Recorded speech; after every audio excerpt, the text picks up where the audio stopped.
भगवान विष्णु का अंतिम अवतार कल्कि। इनकी कहानी छुपी है कल्कि पुराण में। तो आज हम इसी महागाथा की परतों को एक एक करके खोलेंगे और जानेंगे कि आखिर ये भविष्यवाणी है क्या। जैसा कि आप देख सकते हैं, ये कोई मामूली कहानी नहीं है। ये भविष्यवाणी है एक ऐसे दौर के खत्म होने की जहां हर तरफ सिर्फ अधर्म और हाहाकार होगा। सच कहूं तो ये एक ऐसी कहानी है जिसे सुनकर वाकई रूह कांप जाती है। सवाल यह है कि आखिर दुनिया ऐसे किस मोड़ पर पहुंच जाती है कि एक अवतार को आना पड़ता है। क्या हो जाता है उस युग में, चलिए देखते हैं। तो होता यह है कि कलयुग में समाज ना एक तरह से पूरी तरह बिखर जाता है। शास्त्र कहते हैं कि सच्चाई, दया, ये सब भावनाएं तो जैसे खत्म ही हो जाती हैं। और सबसे खतरनाक, जो राजा प्रजा के रक्षक होने चाहिए वही लुटेरे बन जाते हैं। रिश्ते नाते, मान मर्यादा सब कुछ टूट जाता है।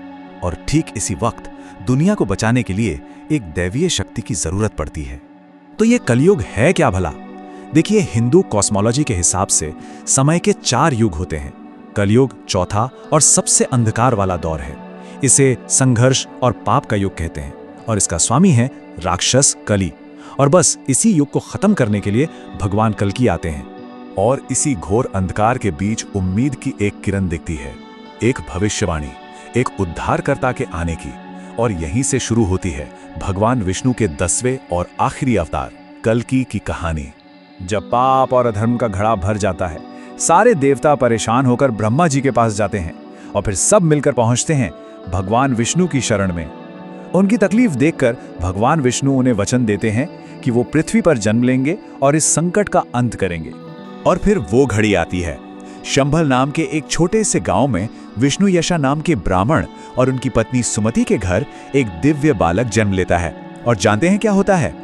परशुराम और अश्वत्थामा जैसे अमर ऋषि भिक्षु बनकर उस बच्चे को देखने आते हैं। वो उसकी दिव्यता को पहचान लेते हैं और उसका नाम रखते हैं कल्कि। लेकिन देखिए, एक हीरो सिर्फ जन्म लेने से हीरो नहीं बनता, उसे अपनी किस्मत को पूरा करने के लिए तैयार होना पड़ता है।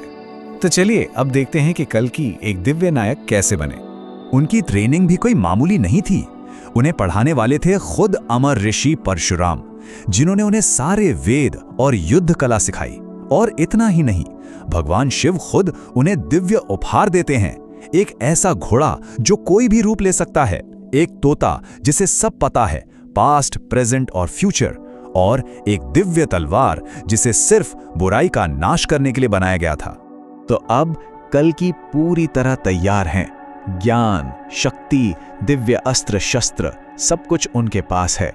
अब वो निकलते हैं अपने मिशन पर। और अब कहानी का सबसे एक्शन पैक्ड हिस्सा शुरू होता है, कल्कि के महायुद्ध। उनकी पहली ये चुनौती बड़ी दिलचस्प है। एक राजकुमारी है पद्मावती, जिन्हें शिवजी से एक अनोखा वरदान मिला है कि कोई भी मर्द अगर उन्हें बुरी नजर से देखेगा तो वो औरत बन जाएगा। अब सोचिए, ऐसे में कल्कि इस परीक्षा को कैसे पास करेंगे? जवाब सीधा सा है, उनकी दिव्यता। जहां एक एक करके सारे राजा औरत बन जाते हैं, कल्कि वैसे के वैसे ही रहते हैं। क्यों? क्योंकि उनका दिल बिल्कुल साफ है, कोई वासना नहीं है। और बस यही देखकर पद्मावती समझ जाती हैं कि ये कोई और नहीं बल्कि खुद भगवान विष्णु हैं। और इस तरह भविष्यवाणी सच हो जाती है। अच्छा, अब कल्कि के सामने एक ऐसी पहेली आती है जिसे सुलझाना नामुमकिन लगता है। 2 राक्षस भाई हैं, कोक और विकोक। इन्हें ब्रह्मा जी से वरदान मिला है कि एक को तब तक नहीं मार सकते जब तक दूसरा जिंदा हो। अब बताइए, ऐसे दुश्मन को कोई कैसे हरा सकता है? ये तो एक तरह का डेडलॉक हो गया। इस मुश्किल को देखकर खुद ब्रह्मा जी को आना पड़ता है और वो रास्ता बताते हैं, तुम्हें इन दोनों को एक ही पल में एक साथ खत्म करना होगा। अब ये सुनने में जितना आसान लग रहा है, करने में उतना ही मुश्किल है। इसके लिए तो जबरदस्त पावर और परफेक्ट टाइमिंग चाहिए। और यही पता चलता है कि कल्कि कोई आम योद्धा नहीं है। वो अपने हथियार फेंक देते हैं और अपनी डिवाइन पावर का इस्तेमाल करते हैं। वो एक ही झटके में अपने नंगे हाथों से दोनों भाइयों के सिर कुचल देते हैं और बस वरदान टूट जाता है और अजय राक्षस हार जाते हैं। अगर आपको ये वीडियो पसंद आया है तो इसे एक लाइक जरूर करें और कमेंट में जय श्री कृष्णा लिखना ना भूलें। अगर आप चाहते हैं कि ऐसी ही प्रेरणादायक बातें आपके जीवन को रोशन करती रहें तो हमारे चैनल को सब्सक्राइब करके बेल आइकन जरूर दबा दें। कल ठीक इसी समय हम फिर मिलेंगे एक नई कहानी और श्री कृष्ण के कुछ और अनमोल रहस्यों के साथ जो आपकी सोचने की शक्ति को बदल देंगे। तब तक के लिए अपना और अपने अपनों का ख्याल रखें। जय श्री कृष्णा।